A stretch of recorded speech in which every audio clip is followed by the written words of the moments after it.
Perkenalkan, nama saya Sendi Octavian Maulana dari kelas 11 Teknik Alat Berat. Di sini saya akan menyampaikan laporan praktek kerja lapangan saya di PT Aneka Servis Indonesia. Di sini saya akan menyampaikan maksud dan tujuan.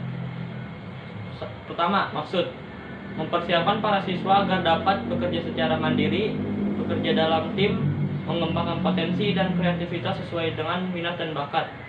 Kedua, menetapkan, meningkatkan, dan memperluas keterampilan yang dimiliki oleh siswa atau siswi dalam dunia kerja. Ketiga, memberikan kesempatan kepada siswa untuk menjadi tenaga kerja keterampilan produktif sesuai dengan tuntutan dunia kerja. Kedua, tujuan menghasilkan tenaga kerja yang memiliki keahlian, yaitu tenaga kerja yang memiliki tingkat pengetahuan, keterampilan, etos kerja yang sesuai dengan kebutuhan industri atau dunia usaha. Memberikan kesempatan kepada siswa atau siswi SMK untuk beradaptasi dengan suasana atau iklim lingkungan kerja yang sebenarnya baik sebagai pekerja mandiri, terutama yang berkenan dengan disiplin kerja. Mengembangkan dan menetapkan sikap profesional yang diperuntukkan untuk memasuki ke dunia kerja sesuai dengan bidang masing-masing.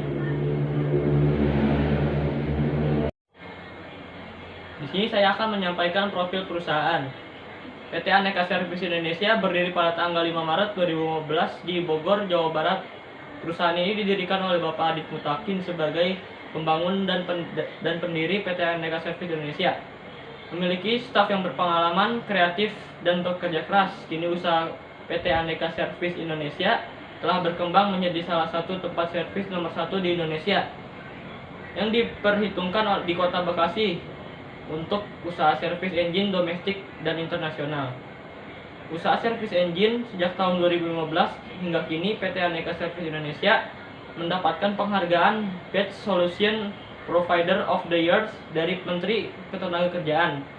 Layanan prima yang ditawarkan oleh seluruh jajaran PT Aneka Servis Indonesia dengan tujuan mengoptimalkan kepuasan pelanggan diwujudkan melalui layanan reservasi 24 jam serta layanan yang sesuai dengan kebutuhan pelanggan melalui layanan email, telepon, chat live, bahkan website interaktif.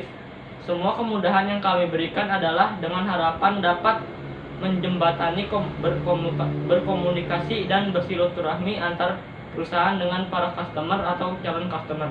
Sekian, terima kasih. Waktu dan tempat pelaksanaan. Waktu pelaksanaan, adapun waktu untuk melakukan praktek kerja lapangan PKL di PT Aneka Servis Indonesia adalah mulai dari tanggal 7 Januari sampai tanggal 31 Maret 2020. Praktek kerja lapangan di PT Aneka Servis Indonesia dimulai pada pukul 8 sampai pukul 5 waktu Indonesia Barat yang diselingi jam istirahat pukul 12 sampai pukul 1 yang dilaksanakan pada hari Senin sampai Sabtu 6 hari. Tempat pelaksanaan yang dipergunakan untuk pelaksanaan praktek kerja lapangan adalah di PT Aneka Servis Indonesia. Lokasi tepatnya ada di Pergudangan Kompak nomor 21 Limus Tunggal, Kecamatan Cilengsi, Bogor, Jawa Barat 16820. Kompetensi yang dicapai di PT Aneka Servis Indonesia adalah overhaul engine. Overhaul engine atau overhaul mesin adalah kegiatan pembongkaran mesin dan pemeriksaan komponen dalam mesin untuk mengembalikan performa mesin atau merekonduksi. Overhaul biasanya kita kenal dengan turun mesin. Nah, terkadang overhaul perlu dilakukan di bengkel ketika ada kerusakan pada engine yang menuntut kita untuk membongkar seluruh komponen yang ada pada mesin. Tujuan dan fungsi overhaul adalah satu, membersihkan ruang bakar dari kotoran berupa karbon yang menumpuk. 2. Mengatur ulang kedudukan setiap komponen yang mengalami pergeseran. Ketiga, memeriksa komponen-komponen yang ada dalam mesin. Keempat, membersihkan komponen-komponen di dalam mesin tersebut. Nah, yang kelima, mengembalikan performa mesin.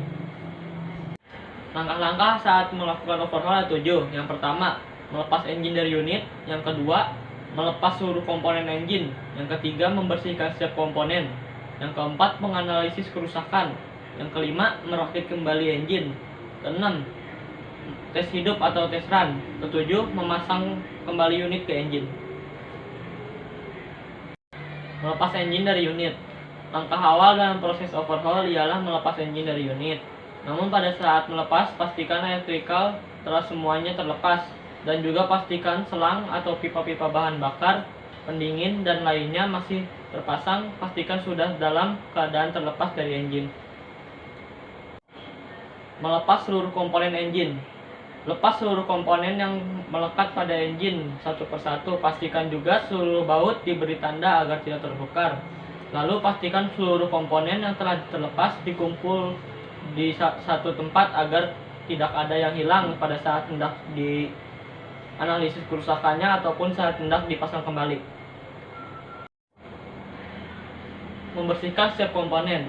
Bersihkan seluruh komponen yang ada menggunakan solar, serta pastikan pada saat proses cleaning tidak merusak komponen yang sedang dibersihkan. Setelah seluruh komponen telah dibersihkan, bungkus komponen yang memungkinkan untuk berkarat menggunakan plastik wrapping. Lalu namai setiap komponen beserta baut dan mur tersebut. Menganalisis kerusakan. Analisis kerusakan pada setiap komponen-komponen pada engine dengan teliti. Analisis seluruh satu persatu setiap komponen. Jika menemukan kerusakan, berilah tanda atau pisahkan komponen yang masih layak pakai dengan komponen yang telah rusak atau komponen yang sudah tidak bisa digunakan lagi. Setelah kerusakan ditemukan, langsung siapkan komponen yang baru dan gunakan komponen original agar pemakaian lebih tahan lama. Merakit kembali engine. Merakit kembali engine yang seluruh komponennya telah diperiksa dan diperbaiki kerusakannya, baik kerusakan yang terjadi di blok silinder maupun di head cylinder. Berikut tips merakit engine. Yang pertama, siapkan seluruh komponen. Yang kedua, pastikan kembali setiap komponen lengkap. Yang ketiga, pasang terlebih dahulu komponen yang terakhir dilepas. Yang kelima, lakukan dengan teliti dan hati-hati. Tes hidup atau tes running. Setelah seluruh komponen terpasang, lakukan tes running atau tes hidup pada engine yang baru saja di overhaul untuk memastikan kembali engine dalam keadaan optimal, tidak ada yang cacat. Selain itu, tes run atau tes hidup membiarkan mesin tetap menyala dengan waktu tertentu tanpa adanya beban pada engine. Hal ini bertujuan untuk menyesuaikan antara komponen baru dengan komponen pendukung lainnya. Langkah yang terakhir, memasang kembali engine ke unit. Setelah seluruh komponen pada engine sudah seutuhnya terpasang, tinggal memasang kembali engine ke unit. Sebelum engine dipindahkan ke unit, periksa kembali saluran-saluran pada unit dalam keadaan bersih, tidak ada kotoran yang memungkinkan akan masuk ke dalam engine. Karena berakibat fatal bila kotoran yang masuk ke bagian sensitif engine dapat mengakibatkan kerusakan kembali. Kesimpulan dan saran dari saya. Kesimpulan, dari hasil praktek kerja lapangan yang dilaksanakan di PT Neka Servis Indonesia selama 3 bulan, saya menarik kesimpulan bahwa dengan melaksanakan praktek kerja lapangan, saya mendapat banyak pengalaman yang tak terduga. Pengalaman yang tidak dapat di sekolah. Saya mendapat pengalaman tentang dunia pekerjaan di lapangan, khususnya untuk teknik alat berat. Di antaranya pengalaman yang saya dapat, saya mengerti bahwa dalam dunia kerja alat berat, banyak sekali alat-alat yang memiliki fungsi yang berbeda, yaitu sesuai dengan kebutuhan di dunia konstruksi, pembangunan, dan saya juga semakin paham bahwa menjadi mekanik alat berat adalah sebuah profesi yang tidak dapat disepelekan. Karena di era globalisasi, di zaman yang serba modern dan canggih, tak heran pembangunan dalam fasilitas infrastruktur dan pergedungan semakin meningkat. Karena untuk merealisasikan itu, semua membutuhkan alat-alat canggih yang mampu membantu pembangunan dengan cepat dan mudah. Jadi saya menyimpulkan bahwa menjadi mekanik alat berat mampu bersaing dan menunjukkan bakatnya kepada dunia dan sektor industri di segala bidang.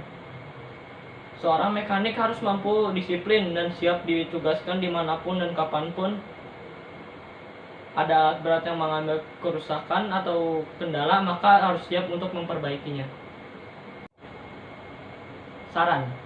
Dengan demikian, pelaksanaan PKL serta berdasarkan uraian di atas, maka dengan rendah hati saya memberanikan diri mengemukakan saran-saran yang bersifat positif, yang sekiranya dapat berguna dan bermanfaat.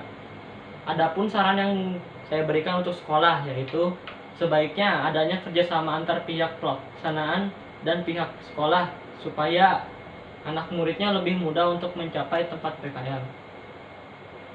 Pemantauan terhadap siswa atau siswi yang sedang PKL agar lebih ditingkatkan kembali untuk meyakinkan pihak perusahaan terhadap program PKL. Dan juga guru selalu memberikan motivasi bimbingan pada siswa atau siswi yang sedang melaksanakannya. Sekian laporan PKL dari saya, kurang lebihnya mohon maaf. Terima kasih.